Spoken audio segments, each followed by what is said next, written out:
So this week I'm delighted to welcome Alison Lincoln. Alison has been passionate about horses since her childhood, moving from a very traditional pony club and competition background into a lifelong exploration of equine performance, coaching and welfare. And after completing a pioneering degree in equine sports coaching, where the British Horse Society came in and lectured and so on, she went to lecture herself at an equestrian college and several colleges across the UK, authored her first book, Equine Sports Coaching, which brings coaching theory from wider sport into the equestrian world. So we could do a bit of catch up. Her second book, Be Your Own Equine Sports Coach, combined over a decade of learning in biomechanics, physiology, sports psychology, and also her independent training. So, alongside her academic and practical experience, Alison has trained in equine facilitated learning and studied equine behaviour and welfare, including the 5 domains model and ridden horse performance checklist. I love this next bit. She's known on LinkedIn as the Disruptive Equestrian, which we'll chat about. She's an absolute avid learner, continually exploring performance, coaching, and well-being to improve the outcomes for both horses and riders. So, big warm welcome, Alison. Lovely to see you. Thanks, Tracy. Really great to have a chat with you. Now, when we think about horses, you know, I often ask people about their horsey background, and horses have seemed to have been with you right from the start, from a very young age. So, why horses? Do you know, it's a really good question, and I don't know if I have a really good answer. All I can say is, my mum had a horse. She taught at the local riding school. When the local riding school closed down, we got one of the ponies, and it's just been horse. I love horses because, from a very young age, we were hacking out, so we were out and about in the country. I have vivid recollections of my little grey pony, Grey Owl, hacking about. We'd be probably hanging back a bit from my mum, and I'd be singing to him, and it was just one of those things. And I think from a very early age, you come home from school, you put your saddle on your bike, and you'd Yeah, bike down to see the horses. So there was something quite freeing about it. And literally, there's never been any question in my mind that I had to have something to do with horses. There was never going to be a time when there weren't horses in my life in some form or other. And I still learn. I think that's the beauty of it. I'm 51 years old. I got my first pony at sort of 7, and I'm still learning. And I still am amazed about the stuff that I'm learning and where it's taking me. And the books, I mean, my bookshelf is full of books, and that's a really interesting one. And I didn't quite finish them all. So I don't think there was any choice. I don't think there was ever a decision where I went, I'm going to do horses. It was just horses, and all my decisions. If I when I went to college, I had to be somewhere where I could do my horses. I didn't go to university because I wanted to earn money to be able to have horses and do my horsey stuff. So horses have just been my whole life, and I don't think I will ever be without having horses. yeah, yeah. So with them, yeah, I can't imagine. My husband often says to me, people who don't have horses do at weekends. I've said, I've no idea, and I don't actually need to find out. It's fine, you know. What do they do with all their time? Do you I know, and all their money? What do they do? know, I know, I know. I love the fact that you said it's learning, and I think that's what's so great about equestrianism. Whether you own horses but don't ride them, or you ride them, or you're a serious competitor, there's always something to learn, and I love that about horses. I think that's one side of it that really attracts me as well. And Yeah. I know you've been investigating and studying ecological dynamics and that form of Yes. coaching. And I really, really love that kind of way of coaching versus the traditional. Can you tell us a little bit about it and how it does contrast with what we think of as a very traditional coach of maybe 20, 30 years ago? Definitely. It's something that I've picked up from Marianne Davis and Warren Lampard, who are doing some brilliant research on this. Ecological dynamics is about structuring the environment for the partnership to learn together. And it kind of fits very nicely with Brand's sort of idea of this third language. So we don't speak horse and horse don't speak human. So we have to develop this third way of communicating so that we understand um, what's being asked of each other. And ecological dynamics sort of says, well, what we need to do is set up the environment to allow that learning to take place. So instead of the sort of very traditional instruction that probably, if we've been involved with horses for any length of time, it's right, put your heels here, put your hands here. If you put your weight here, the horse will do this, turn your body this way. And you end up contorting yourself all over the place. And actually, often you'll get off the horse more tired and exhausted than when you got on. And I kind of feel now we need to move beyond that and go, the horse is a sentient being. They need to be engaged within that learning. And how do we set that up? So, and I'm not an expert, but I can see how we can apply this to horse work. It's about looking at what are the constraints put on. So, for instance, if we're competing, when we go show jumping, the constraints when we're show jumping is you have a certain size arena, you have to jump the fences in a certain order, going a certain way, and usually there's a time limit. So, Yeah. so those are your constraints. But within those constraints, you have opportunities to take action. So as a horseman rider partnership, you know where your strengths are, you know that your tight turns are not great for you, or left turns are better than right turns. So what we need to do is we structure the learning environment to allow that learning to take place so that when you get to the competition, for example, or whatever you're doing, it's really easy. And I think this links into things like social license, because the things that you see on telly at the elite level, things that don't look good on the telly, is when you see a rider pulling the bit or kicking or using the stick. So if we can develop that third language, what we do then is actually we improve the communication, and then everything becomes easier. You only got to watch people like Michael Young, and they look like they're effortless. They're doing nothing. The horse is just there, and they turn and they balance and they go, and you go, I didn't see him do anything. So when we set up learning environments, it's things like starting with poles on the ground, and you dot them all over the arena, and you do it in walk. So the rider gets used to how they turn their body and they look. The horse picks up how the rider is turning their body. And the horse, horses are really intelligent, and they work out, oh, they're turning the body because they're looking for the poles. And as you do this, and you get better at this communication, the horse looks for the pole. They looks for the next pole, and then they take their cue from you. And so what you're building then is a communication where the horse goes in, understands what's being asked, and then looks to the rider for the cue, and the rider just has to look at the pole, and their weight automatically turns. You don't need to put your hip here or your leg there. Your weight automatically turns to follow the pole, and the horse follows it. And then you can add in the speed. So you start then trotting and cantering, and then you might add in the more, a bit of height. And so what you're doing is, it's not me as a coach going, right, you need to do this, and I want you to aim for this fence post, and when you're there, I want you to hold the outside rein, and what we're doing is we're setting up the environment for the horseman riders to develop that communication and build on a performance, so that when it comes to the pressure moments, the communication's already there. The horse goes, I understand this, I'm looking for the poles. Oh, let me just check with my rider. I'm just going to check the cue with my rider, which pole I'm going for. Okay, I get it. And that's when you see jump off rounds where the rider, as they're over the top of the fence and looking for the next fence, and you can see the horse going, twigged it, and turns before they even land. Yeah. So it's that sort of process. And the beauty about that is, I always say as a coach, I know I've done a good job when you no longer need me, because I think part of our role as a coach is to set you as a rider up to trust your own instincts, to be able to develop that partnership with your horse, to be able to work out what you might need help in, and do it. So it's not like you're reliant on me as a coach. You don't need me there to walk the course, to tell you how to ride the course, to tell you how to warm up. You know all this because you've done it before, you've practiced it, you've prepared for it, and you've done it in small stages. Yeah.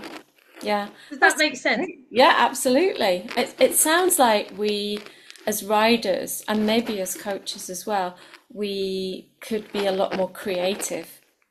And it's still structured in a way, but I know you talk about choice points and things like that. So how how could, I know you said, we could scatter poles around and things like that. What kind of cues are we looking for as a rider? I know it'd be different for different partnerships, but if someone was going to say, right, I'm going to try this, I'm going to just scatter polls randomly, I'm going to just do my usual, well, this is the next one, either looking or turning my body or something. What are we looking back for in terms of feedback from the horse? See, that's a great question. It might help if referencing it to a different sport. So in tennis, there's a lot of conversation in coaching about drills. So with kids, what you tend to do is you say, right, you've got to serve like this. So I want you to put 10 balls on that spot, or I want you to do this with your backhand. And a lot of the discussion now is that doesn't good technique doesn't prepare you for what Yeah, happens in a match. And it's the same with horses. So actually, what we want to do is play. All we need to do is take it less seriously and play. So in terms of looking out for cues, this is what you were hoping to achieve, which was to get round to that. It didn't quite work. Why didn't it quite work? Where was the horse? Was I not clear about my intention? Was I not clear with my body? Was I thinking about something else? So it's really experimenting with what I often say to people. Well, try opening your rein. Did that give you what you wanted? Try it. So we yeah, need to, we talked about being disruptive. Excuse me, we need to think differently about, well, I know that I'm supposed to do this. Well, okay, but does that work for you and your horse in this situation? Find out what works. yeah, So play, experiment, and then get the feedback from the horse. Is the horse picking up on what you want? You yeah, know, if you turn and look, is the horse following? Okay, if they're not following, what are they looking at? Are they more interested in going and seeing the horse over there? yeah, You know, yeah, so it's about just working out, okay, if my horse's mind is over there and not on what do we need to do to try and get them to want to work with us? Have we not done enough warm up? Do we just need to let them go and see what's over there because they're a bit worried about it and then start again? yeah, yeah, As human beings, we're really good at getting very focused and very, it's that come home from work, I've got 20 minutes to ride, I'm going to do this, this, and this because I'm doing that on the dressage test at the weekend. And actually, part of the fascinating thing about horses for me is you have to learn as much about yourself as you do about the horse. So you recognize that and you go, okay, I know that's going to be a bit, my intention is to do this, but I'm going to be open to the fact that maybe my horse just isn't there today, or maybe it would be yeah. better to work on something else. So it's just being Mm, mindful that, if you're going out in the arena and suddenly something's changed in the arena, or you've hacked down the road and something's changed and the horse has gone, oh my Lord, it's going to eat me. yeah, That changes what you're going to do for your 20 minutes. yeah, yeah, yeah, yeah, And we need to change our mindset a little bit about, no, I've decided I'm going to do this. And yeah, actually so when you're looking for cues, actually it's about collaboration. It's about working out what feedback you're getting from us and just being open to it and then experimenting with it. yeah.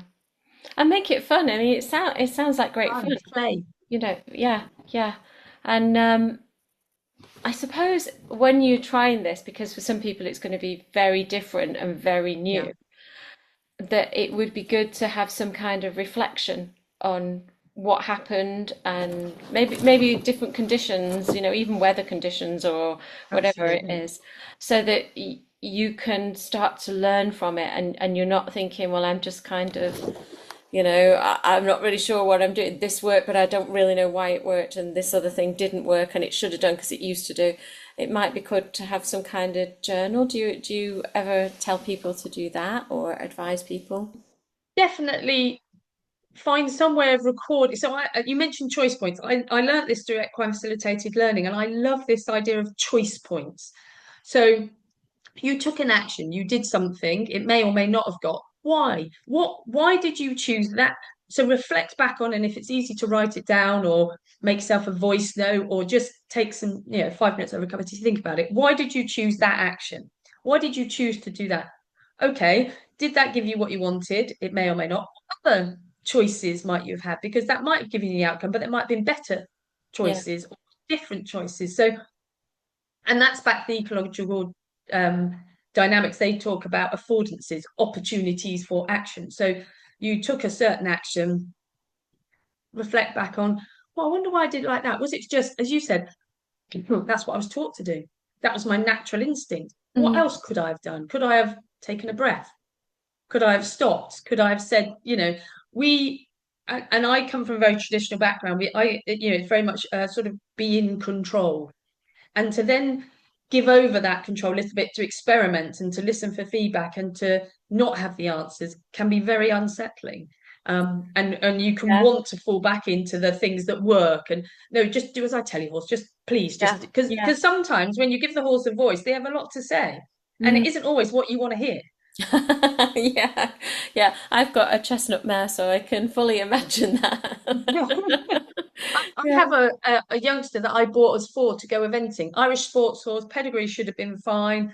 He doesn't want to work. He just doesn't enjoy it. It's just not for him. I mean, he has metabolic issues, so he's always hungry.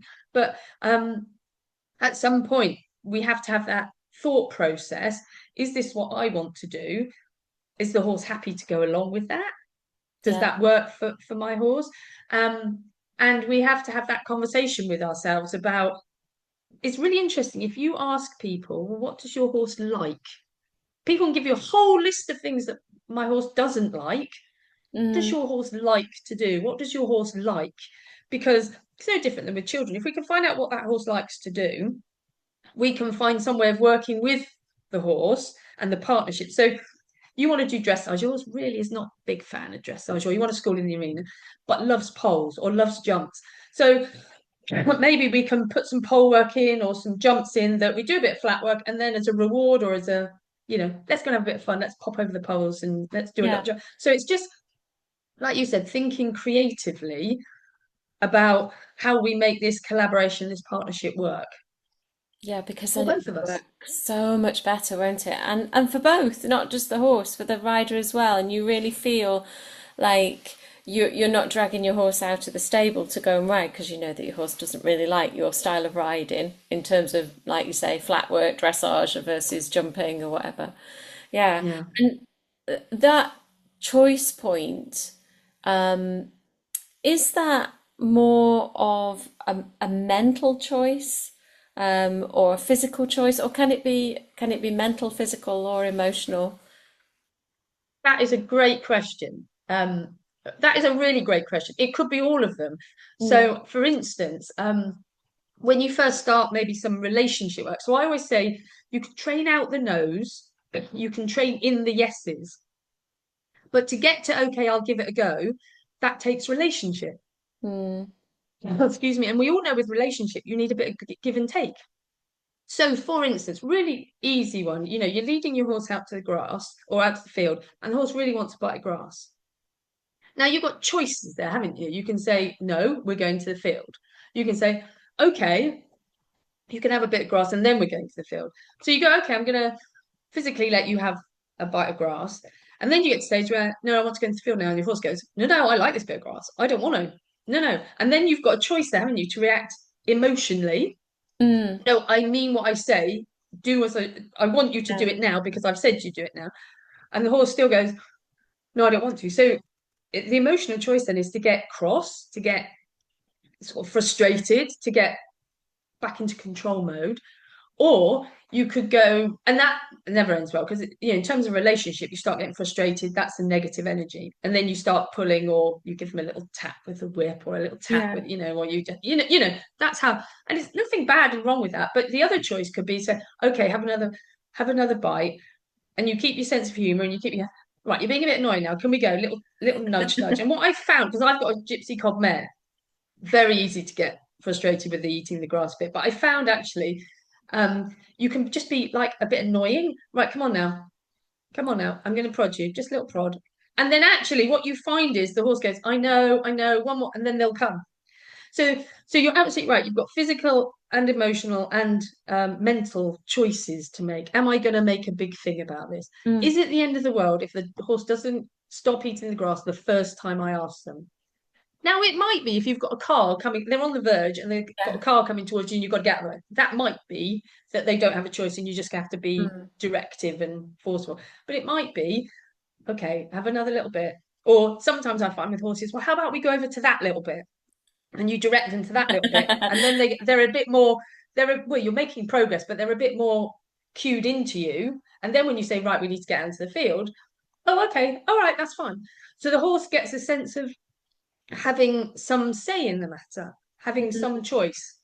And that's back to the five domains. It's about mental state. Excuse me, I'm talking too much. um, when horses, for horses to live a good life, we like them to have positive experiences. And actually, a horse being able to seek good experiences and resolve negative experiences is part of their decision making and part of their Yeah, choice points. So we're giving them an opportunity. We're saying, this is what I really want. Okay, I respect the fact that you want another mouthful of grass. I quite like, and then we have some choice about whether to get grumpy about it, and the horse has some choice whether to think about whether they're going to come with us, and that will determine the relationship. yeah, You had Debbie Busby on, and she talks lovely about putting credit in the bank. So by giving your horse the opportunity to make some choices, puts credit in the bank.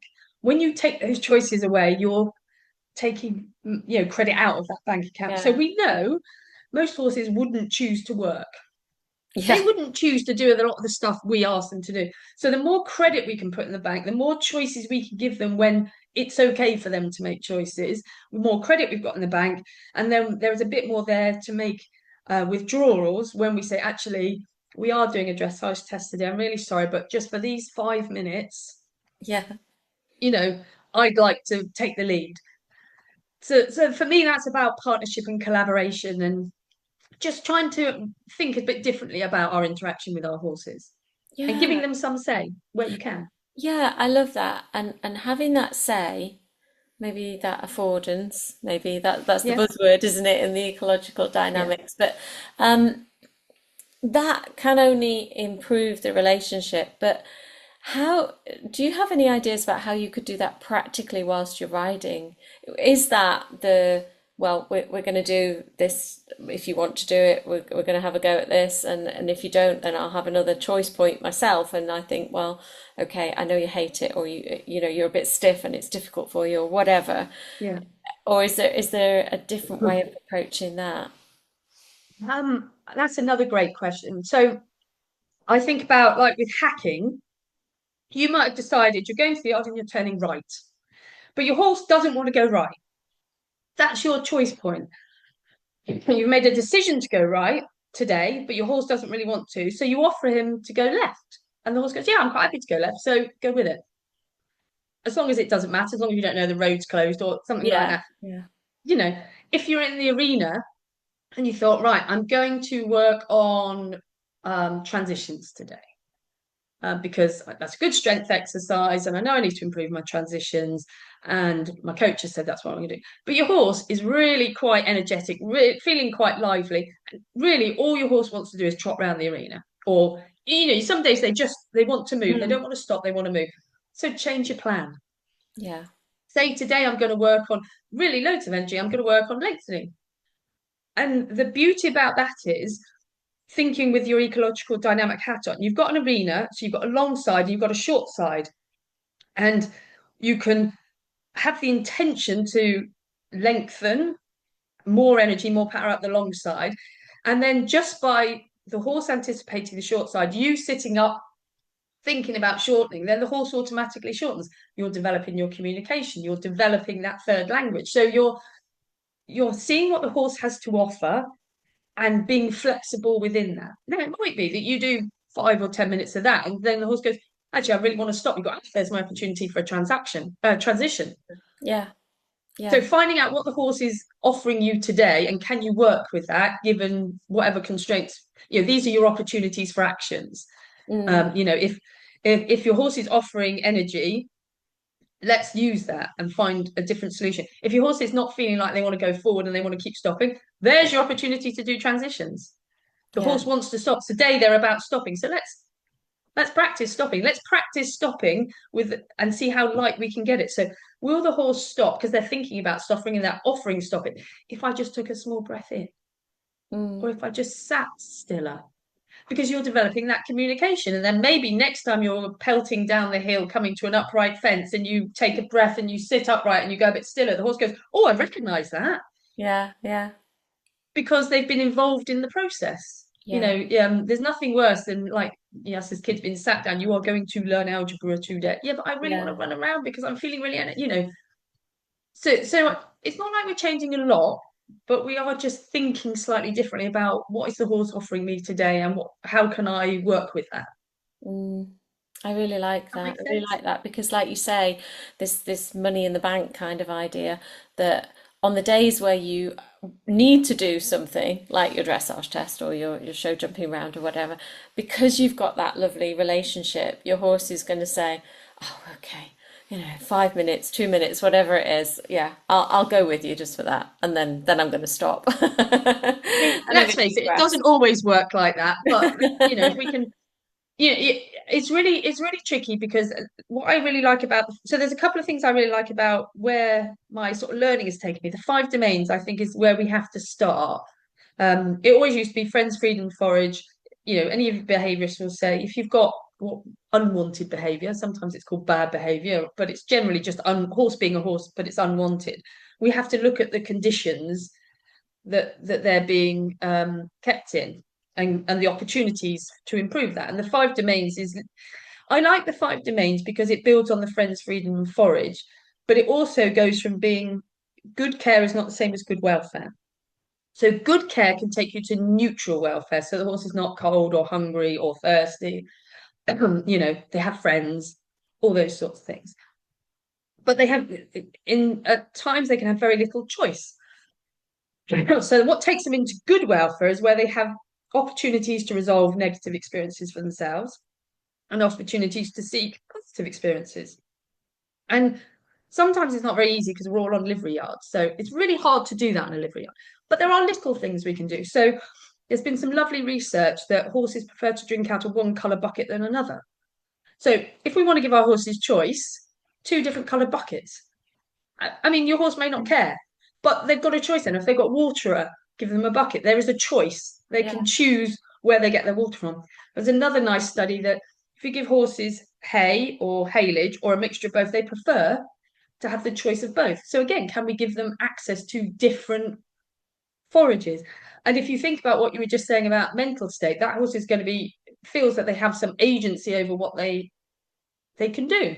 yeah, And that then I was liken it to being like a when you have it suffering from road rage, you've had a really busy day, you've run late, you've dropped your tea down yourself, you've got, you're late for an appointment, you've had a really stressful conversation at work, and someone pulls out in front of you, and you go, yeah, oh, if you'd just been on a spa day and you'd had a lovely relaxing day by the pool, you've had a lovely lunch, and you've rushed to get anywhere, and you're driving and someone cuts you up, you just go, oh, they've obviously had a bad day.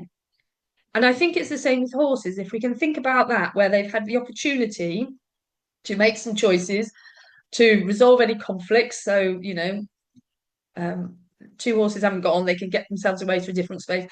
They're starting from much lower level. They're starting from that spa day yeah, type yeah, feeling. And then if you ask them to do stuff, they're going to be a bit like, yeah. Whereas if they're already, well, I can't, I'm waiting for my human and they haven't come and I'm really hungry and that's a negative experience and I can't eat till I get there or I don't like that horse and I can't get them away from it. Those sorts of things. yeah. Or it's really hot and I've got nowhere to get myself out under the shade. Mm, So we don't have lots of money to be able to change lots of things, but there are little things we can change to give horses some opportunity to resolve negative experiences themselves, to decide what they would like to do, and then when we do want to take some credit out, we've got a lot of credit there. yeah, yeah. Great. That's really nice, and I like that analogy with the choice and so on. Um, so what are the five domains in case anyone, I'm sure everyone's heard of them and probably knows them by rote, but just a quick recap so that people know. Okay, I'm going to get my crib sheet out because I don't want to get this wrong, and that would be awful, wouldn't it? If I don't. Luckily, I have my crib sheet right in front of me.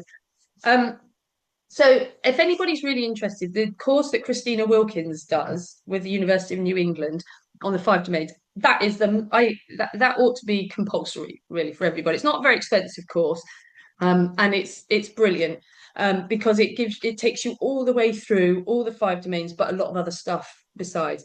So you've got nutrition, physical environment, health indicators, interactions with the environment, interactions with other animals, and interactions with humans. Okay. And so the interactions with the environment, the other animals, and with humans all make up domain four. The others, nutrition domain one, physical environment domain two, health indicators domain three. And all of those feed into this overarching fifth domain, which is mental state. So what we're doing is we're making some interpretations about what horses need for themselves as a species, and that's going to lead to a positive mental state. So we need to assess, and this is what's interesting, is it's done on a horse by horse basis. So for different horses, just like with humans, different things will be important to them or not important to them.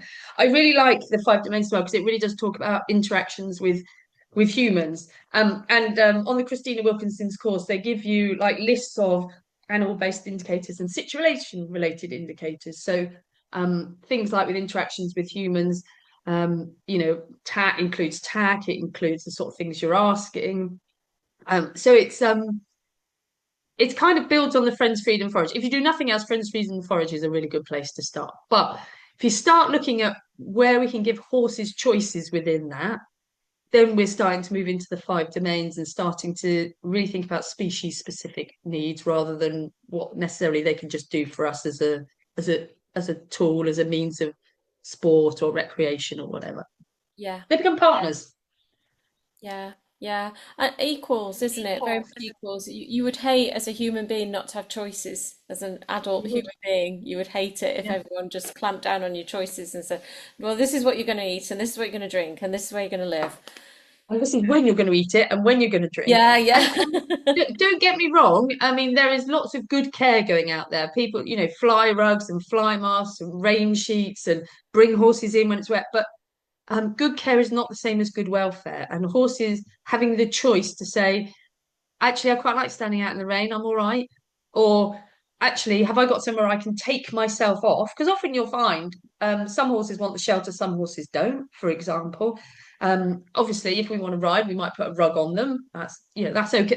That's fine. That's fair. But where we tend to control all of the stuff, that takes into a neutral welfare state. But Yeah, to get to good welfare, we need to find opportunities, affordances, whatever you want to call them, opportunities for them to take action and make decisions for themselves. yeah, yeah. Super. Which kind of leads me on to thinking about your little name on Oh, LinkedIn, which disruptive I love. question. I Yeah. love Uh, disruptive equestrian, and we were talking about that. You were talking about it, in a positive sense. It's not that you yeah. disrupt everything. You're not an anarchist, but No, no, what definitely not. what then needs shaking up and disrupting a bit in the horse world, do you I think? think we need to just disrupt our own thinking. There's lots going on in the horse world, and you get quite polar opposites, don't you, on social media, where somebody will say something and they'll go, yeah, but we've always done it, and it's if you like double bridles, we've always used double bridles, and they can be good in good hands, and we don't need to demonize things. And then you'll get the other part who say, no, no, no, we shouldn't do that, and then you get, well, we should be educating people. They clearly don't understand. And actually, maybe as I come up from a very traditional background, maybe we just need to rethink stuff. I'm reading a great book at the moment called The Nature of Horses by Stephen Budiansky. And he says things like with the bit, we've always used the bit. I've never questioned using the bit, although probably having now seen some of the research on oral lesions and reading in his book, he says they know when horses were domesticated by the damage to the teeth, because Oh, that's when they first started using bits. Now, clearly we know that they won't have used very good metal, that they won't have been positioned properly there, but that we just need to then stop and think, oh, that's interesting. mm, Okay, maybe the bit is the right thing for us. Maybe we're not ready to go bitless, some of our rules don't let us go bitless, but maybe we need to rethink about how we use the bit then. How are we, there's a lot of quite tight head carriages and stuff. So disruption for me is just about thinking differently. Let's be curious, let's be interested about the stuff we do and why we do it, and let's just stop and go, okay, I've always done it like that. I wonder why. I mean, I choose not to ride with a whip now, not because I can think back of any time when I've used it inappropriately, or in fact most of the time I had it because it was an accessory. You did dressage, you yeah, had a long dressage whip, yeah, and yeah, I never thought about it. I never thought about it. And then when I thought about it, I thought, I don't really use it. I'm not sure I want to use it. It's really hard to use it well in the moment, with once you learn about negative reinforcement and that sort of thing. So I decided to do without it. At the moment, I've not found anything that I thought I would want to use it for. Mm. That may change. I'm just experimenting, and I think that's all. When I say about being disruptive, it's just let's just be curious. Let's go. We've always done it like that. What it's the whole we get on from the left side. Why do we get on from the left side? Well, in the cavalry days, you had a sword. Okay, so do we need to get on from the left side all the time, or do you know what I mean? It's those sorts of Yeah, things going. yeah, But why? yeah. But why do we do it like that? And I think that's all I mean from being a disruptive equestrian is let's just think about what we're saying and what we're doing and why we're doing it and just ask some questions. I think there's another book idea coming now. No, I, I keep saying books are really tough to write, so you have to be really like that second book was all the research I had for 10, 12 years, and I just wanted it out there and it needed to be out there. So, but you're right, there are probably far cleverer people than me who are saying and doing this stuff with podcasts and webinars and stuff, which is very accessible. Yeah. So where can people find you on social media, on the internet? Where can they get your books? I'll put it all in the description as well. Well, my books are on Amazon. Any good bookstore has them. I think the first book is actually nearly sold out now. It's about I think it was 2008, so it's yeah, I think it's nearly sold out now. The second book came out in 2022, so that's on Amazon or through the publishers Crowwood. My website is alisonlincoln.co.uk. You'll find the books, all my blogs on there. Um, and I'm on LinkedIn. You'll find me on LinkedIn. And do you know what? I like a discussion and a conversation. Let's just talk about horses. I mean, what's not to like about that? Have a little chat Yeah. about horses. Yeah, yeah, Yeah. yeah, definitely. Well, just before I thank you, I know you want to ask me some questions. Do because I saw you posted about the Tucker biokinetic technique that you've just trained in, and I know nothing about this, so I would be fascinating to hear what it is, what it involves, and yeah. So, well, it's a lot bigger than the qualification that I've done. I've done the kind of entry level qualification, which is skeletal alignment. So, Tucker biokinetic technique is all about realigning certain parts of the body. So, for me, I've done the bone bit.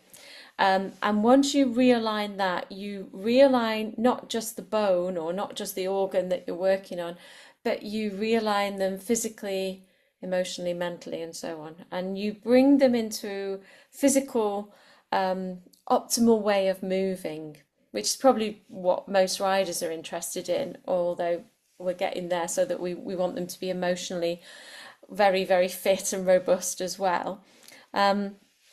So it starts off when you do a checkup or a series of checkups, and these will look like most body worker kind of checkups, your chiropractors and your massage therapists and so on, just checking for motility of different joints around the body. What's slightly different about Tucker biokinetic technique is that you then start to think, well, what's the primary? So they've got a stiff shoulder. But is that the problem? Or is it the lumbar? Or is it the withers? Or is it the sternum? And da, da, da. But you can kind of map it out and you can get a good guess, let's say, of the area. Even if you can't say, okay, it's all pointing towards the sternum, you could say, right, it's more front end. The back end stuff is secondary. So that's quite nice about it. And I think as I go on, because I'm keep studying it, I think that ability to hone in on a particular place in the body will get stronger, and I think it'll be more reinforced in the lectures and so on. So yeah, so once you've done all the checkups, the actual technique itself is an energy technique. So it's using the horse's own energy. So let's say, I don't know, the scapula, the shoulder blade was out somehow. And I'm not talking, it's like hanging off or No, anything like no. that. It could be like a millimeter or a micrometer. It's just not quite optimal. Um, then you place your hand on one of the what they call master points, which I think align with acupressure or Yeah. acupoint um, points. but I'm not sure because I don't know too much about that. I don't know much about acupuncture, so it may or may not be the same kind of places. So that's like where the energy would be in the horse, or one of the centers of energy, and it's using that center to move the bone in my case that's misaligned, and it kind of gently moves it. You can't necessarily feel it, but then when you go to do the checkup, so you check the shoulder or whatever it is you're working on, and it's loosened up, and it's just, I'm at that point where I'm like, I don't get why this works, but this is fabulous. It works. I love those sorts of things, and that fits in because I we talked about this before we started. I've just recently done the Sue Dyson behavior and movement course with horses inside out, looking at the ridden horse performance checklist, and that I can see being so brilliant because you've got these 24 indicators of discomfort in the horses, Mm. and if they score 8 or more, there's something not quite right there. And so then I could see, and sometimes vets will come in and they go, well, I can't find anything, but something like you've just described would be brilliant, because it's not that the horse is hopping lame or they've done an awful injury, but there's something misaligned, something not right, that's causing them discomfort. That might be you find something, but actually if you've done your ridden horse performance checklist, your horse has scored more than 8, you might call someone like you and say, look, there's something not quite right. We're not sure. Can you come and, because you're right, horses compensate, don't they? So the primary problem might be in the front end, but actually you're seeing the problems as a hind limb toe drag because they're Yeah, compensating for that. yeah, I love that. I yeah. love that. And I love what you just said about, I'm not sure why it works, but it actually does, because I love that sort of stuff as well. I'm a real science person, but I love it when you get something that I don't know why it works, but it does. I can see it. I can feel it. Yeah, yeah. I'm always amazed. I'm at that. I'm sure it will get to a point where I've done loads and loads of practice, and I'll be like, "Well, this just works." You don't. Yeah, Who yeah. knows? But at the moment, like I did my horse's scapula, which is probably why I'm thinking about it, and humerus, so that the top half of the leg and so on. And I did that yesterday, and to be honest, when I did the checkup, she had quite good movement forwards and backwards and round and round. It was okay, and she's 20 years old, so I'm not expecting her to be, Yeah, the most mobile. But I did this little checkup and I did the technique, and then she was swinging it round, and I was yeah. like, wow. And I really know there's a massive difference there. Yeah. But also, it's quite curious in the course itself, sometimes you just practice on yourself. Yeah. So, I was just raising my arm up and down, and I thought, well, I can do that all day. But there's nothing wrong with my arms or shoulders or anything like that. But then I thought, do you know what? It feels a little bit tight underneath the top part of my arm. Just a little bit. I mean, nothing bad. I'd never ever noticed it. And I did the technique, and then it disappeared. And I think that's my Oh, amazing. convincer, because Yeah. the horse, I can think, oh, she's just repositioned herself. She's just standing in a different way. And yeah, yeah. Yeah. Or we've already done a checkup and we've been circling her shoulders anyway. So maybe that loosened it up. Yeah. And so I think of all these things, but then when it happens on me, and I'm like, I know that Yeah. feels different. And I know that's not because I was just exercising my arm, that I start to think, oh, that's curious. And That's I think we all know from ourselves that I know, like, if I don't do stretches, I have a stretching routine. And if I know I haven't done that, I know that not only does it affect me physically, it affects me energy wise, but it also affects me mentally and emotionally. So you can't unpick all of these things, can you? Mm, And anything, I kind of think anything that helps the horse to feel better, however it helps them to feel better, whatever makes them feel better, it's got to be a good thing. And it's not invasive. It's probably yeah, quite nice for the horse. They quite enjoy it. You'll get a sense of whether they like it or not, whether they want you to continue or not.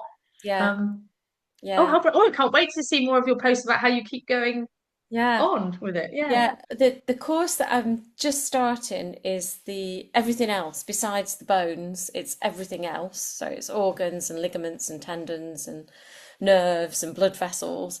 And then yeah, there is a master practitioner, and I'm not quite sure. I mean, I think that goes into, because this course does emotional stuff, but I think it goes even deeper into the yeah. emotional side, but I'm not sure. But Oh, yeah, brilliant. so if anyone does need something for their horse. Yeah. If you I'm look on so the gutted that you're too far away from me. Next time you're down in Hampshire, I'd love you to come and have a look at my chap. That would be so fascinating. Because I yeah. think also when you're doing it on your own horse, I like to have a new fresh pair of eyes in, Mm, because they can often see things, or they see things that you have got into a habit of seeing and not thought about, or anything. You always get a nice new perspective. So, well, yeah. that sounds fascinating. Yeah, really good. Yeah, yeah, it's great. It really is. And if anyone is struggling at the moment, I would go onto the Tucker Biokinetic site and look for Yeah, well, the master practitioner is the top of the shop, and it yeah, might be that, that's the level that you need. But if you think I just want to make my horse a bit more comfortable, then the yeah. skeletal alignment or the functional alignment would be adequate. But yeah, it's a great thing. It's a great thing. Good for I'm you. really excited about learning it. Yeah, yeah. And that's horses, isn't it? You just Yeah, learn all the time. It's either about the horse, or it's about you, or it's about, something else. The yeah, two of you. Yeah, yeah. absolutely. Cool. It's been Brilliant to chat fascinating to you, talking Tracy. to I've you. thoroughly enjoyed it. Thank you. And thank you for my questions as well. Oh no, that was really interesting. I've learned something new. That's my favorite thing. I get to talk about horses and learn something. Thanks so much. All right. Take care, Tracy.